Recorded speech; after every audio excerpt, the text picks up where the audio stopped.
Hi there. Well, today I'm replacing the right hand rear shocker on my car. Here's the old one. I've already got it off.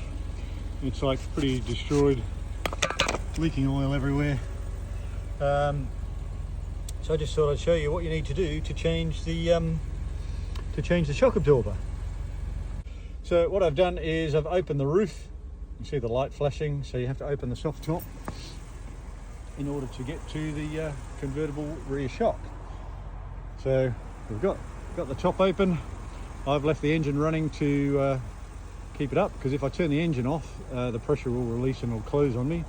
But they're down in here. You can see where the holes are down there, and one down there. Be careful, because the nuts can drop off and fall down into the cavity there somewhere. So they are a 1/2 inch nut. There you are. So let's go and put it in. It's quite easy. So I put a jack. I've got a jack just under the lower control arm, because to hold it in place. So underneath there we just slot the shocker in like that. There's a seal there that was there before. I've left that in place, and we just slot it in place. I need 2 hands for this, so I'll just put the camera down and mount it. First thing you need to do, which is a right pain, I had the hard top on, so you've got to get the hard top off, and of course you've got to partially open the soft top so that you can get into this cavity. I've left the engine running for now, because it's not a very long job, so I've left the engine running to keep it up, otherwise it'll come back down.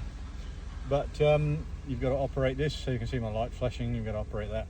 The things you need to do, otherwise you'll drop the nut, is put a bit of paper inside the socket, and then put the nut in there. That kind of keeps it tight, otherwise it will drop down into that cavity, and good luck trying to get hold of the nut. As you can see, that's where the stud is. We've got to do up. Not exactly easy to get to, because if the nut falls out, it's going to fall down in that cavity and you'll be stuffed. So do that, and then you can easily use the socket to place the nut. So there you are, and there's the second nut I'm about to do. I've done one, and you can see in there, one's done up. I'm just about to do that one. Oh, hang on. And the roof's coming down. Hang on, I've got to do that. And there you are, that's all there is to it. So 2 nuts there, and a right rotten place to do it. Both done up, so make sure they're nice and tight. Put the grommets back, and then they're 1/2 inch. And when you come underneath the car, you do that one up, and that's 18 mil. And make sure you've got a jack under it when you take the shock out, because all this will pull down because of the spring. And that's the job done. So I've done that up.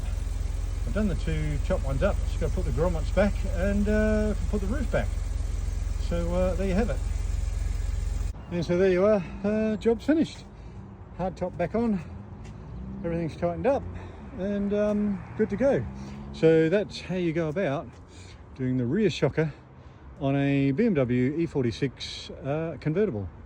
Hope that's helpful to people, because I've seen other stuff, but hopefully that's helpful to you, and see you in another video. Thanks, bye bye.